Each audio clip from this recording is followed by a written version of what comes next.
Hello fighters! We've made another video for you that will help you improve your skills in the game. This time we'll be talking about positions on the maps. They are also called setups. We'll tell you what positions you should take when you're playing on the defense side. We'll break down every map and every bomb site. Are you ready? Let's get started then. First of all, let's find out how players choose defensive positions on bomb sites. Maybe they try to go for an unexpected position or more mobile in case they'll need to retreat. This is true to some extent, but the basic of taking position are all about crossfire. Crossfire is a gunfire from different directions passing through the same area. You may have already guessed that it involves teamwork.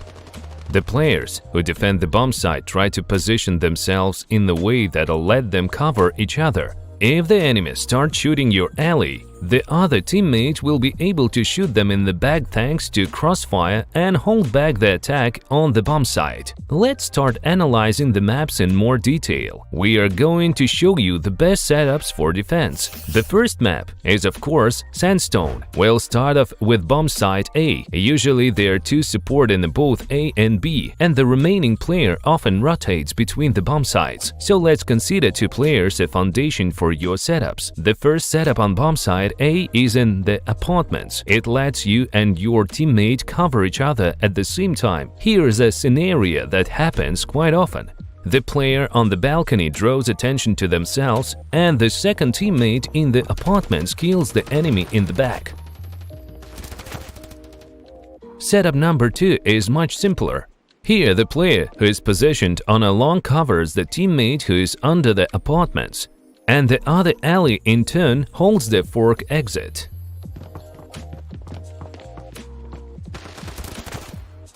The third setup is also focused on the work, but this time two players hold this position and confront the opponents.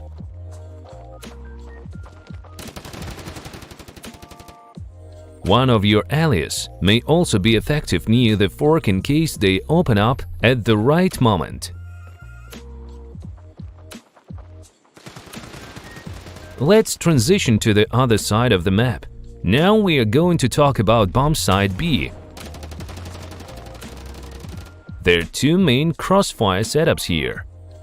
The first player can position themselves either behind the container or near the bomb site B, and the second one can prioritize the position on stairs to B, either at the top or bottom.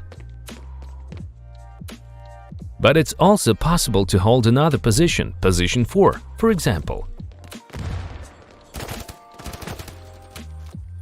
By the way, we remind you that the third rotating player should usually hold the junction. This is how you'll cover more space when you encounter the enemies.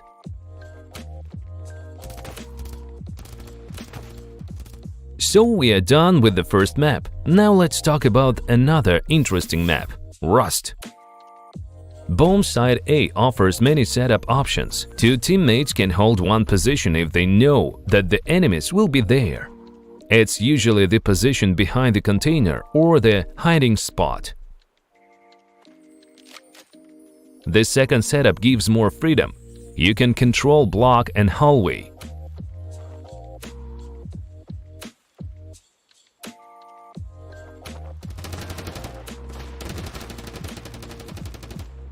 Or you can hold the position where you can cover each other. One watches the exit from block and the other teammate controls hallway.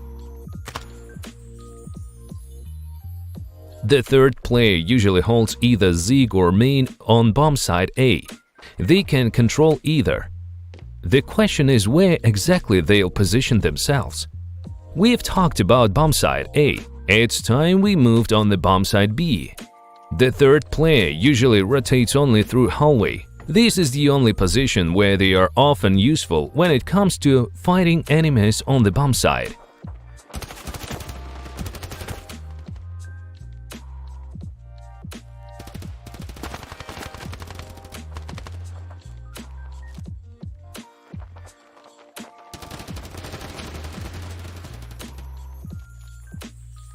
Let's move on to the next map, Breeze.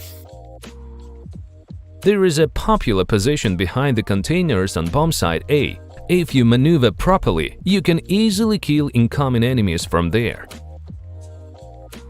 The second player should position themselves on bomb site.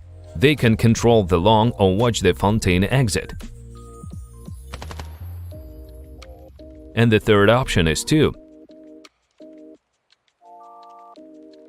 Naturally, all of these positions can be interchanged. These will make your actions more unexpected. The third player regularly rotates and stays on CT to fight those who exit long. And now let's talk about bomb site B. The most important position on bomb site B is the one behind the bricks. Actually, it's often called a 2. There are also additional positions behind 1 and 3.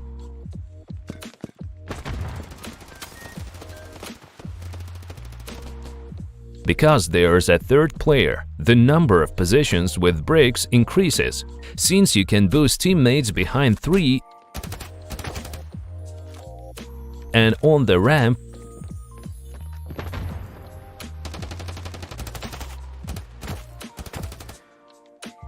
moving on, we get Sakura. When it comes to bomb site B, there are a few options of how you can position yourself there. Here's what frequently happens. One player stays on the bomb site throughout the match, and the other is positioned behind the stones. This player has a bigger variety of positions than the first one. For example, when taking this position, the enemy won't expect you to be there. But in order for that to happen, the player on the bomb site should take care of the enemies who'll come out from the back. Or the player themselves can move from the bomb site to the ramp and hold the position against it. And the player behind the stones will help them control the ramp, but in that case you'll need a third player who will watch the doors. Also, there is an option of watch the doors together with the help of the third player. There are only 2 effective setups on bomb site A. They are meant to control the bomb site and dojo. If the third player rotates to you in time, you can use boosts across the entire bomb site. Also, don't forget about the apartments. It may be risky to control it with the other teammate and disregard all the other positions. But if you have decided to do it anyway, this setup will be the most suitable for it. We showed you the footage featuring Province and bomb site A at the very beginning of the video, but let's take a look at it again. In order to be as effective as possible, we recommend that 3 players position themselves there. But remember that in most cases the enemies will throw Molotov at the container behind the boxes. That's why the third player can position themselves behind the well or on CT. Speaking of B, apart from the bomb site itself, you can use setups to control the following positions: tunnel and zigzag. Tunnel can be controlled when one of the players is positioned against the wall and the other is in cellar or on the bomb site. But sometimes both players position themselves in tunnel and fight the opponents there. The same can be said about zigzag. You can position yourself far away, or you can be on zigzag itself.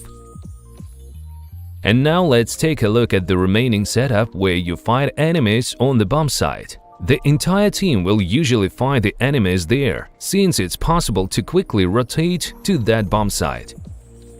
It's time to talk about Dune. The bomb sites there are quite small, so there aren't that many setups there. When it comes to bomb site A, you can position yourself where the bomb is planted and fight enemies there. But you need to remember that the enemies are going to throw grenades at these positions, so a more closed setup will be more relevant.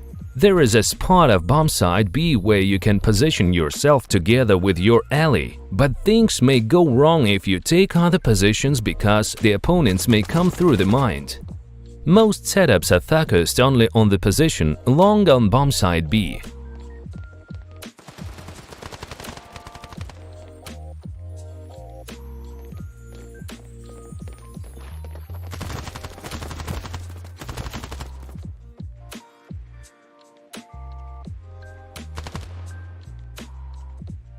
These have been the main setups of the defense side. You must be curious why there was no zone in the video. We didn't include it not because we are lazy, but because We hope that you've learned something new from this video and that you'll be able to apply the knowledge you've received in the game. We wish you luck and victories!